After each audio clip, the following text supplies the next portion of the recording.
안녕하세요. 대디베예요. 최근 고용노동부 장관 후보자로 지명된 그리고 장관으로 활동하고 있는 김문수 후보자 장관의 청문회 과정에서 나온 역사 논쟁 모두 기억하시나요?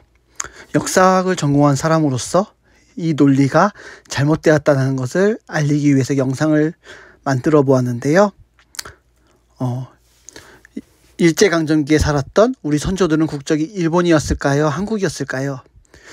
그거에 답을 하기에 앞서 푸에르토리코는 라는 나라를 아십니까? 푸에르토리코는 나라인데 나라가 아니었어요. 국기도 있고 통치자도 있고 올림픽과 같은 스포츠 경기는 단독 참가예요. 하지만 푸에르토리코 외교권과 군사권이 미국에 있어서 미국 직할령이에요. 당연히 유엔 가입도 안 되는 나라였죠. 그리고 외국에 대사도 파견하지 못하고 대사관도 없었어요. 그리고 푸에르토리코 사람들은 외국에 나갈 때 미국 여권을 사용하지만 미국인은 아니었어요.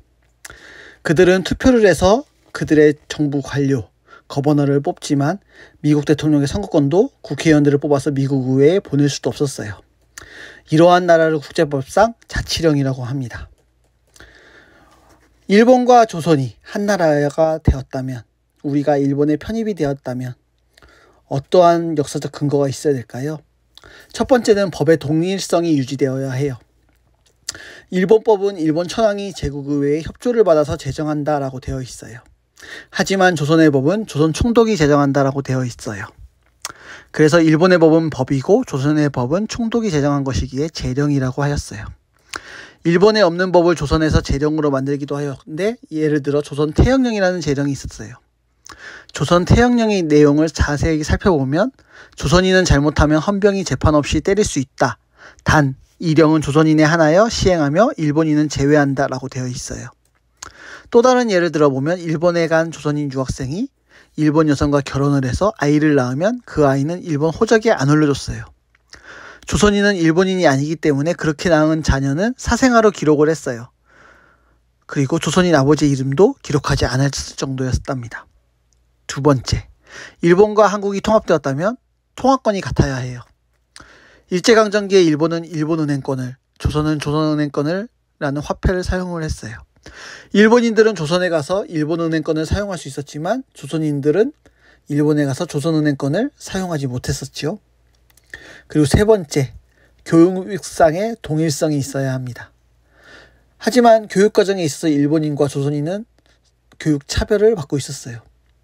조선인들의 학교는 보통학교, 고등보통학교, 전문학교로 되어 있었지만 일본인들은 소학교, 중학교, 고등학교, 대학교의 구조로 되어 있었어요.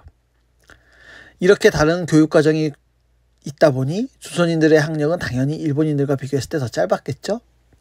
그래서 조선인들이 대학에 진학했을 때는 예과라는 것을 두어서 조선인들의 경우에는 대학에 들어가서 몇 년을 더 공부해야지만 대학교 본과에 진학할 수 있는 예외 규정을 두기도 하였답니다. 이러한 역사적 근거로 일제강점기 조선인은 일본인도 아니었고 외국인도 아니었습니다. 그 당시 우리의 국적은 조선인이었습니다.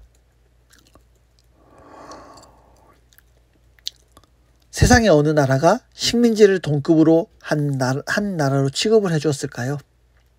그저 우리 조선인들 꼬드겨서 자기의 전쟁터에 끌어내기 위해서 이용을 했을 뿐 일본 국적을 절대로 준 적은 한 번도 없었답니다.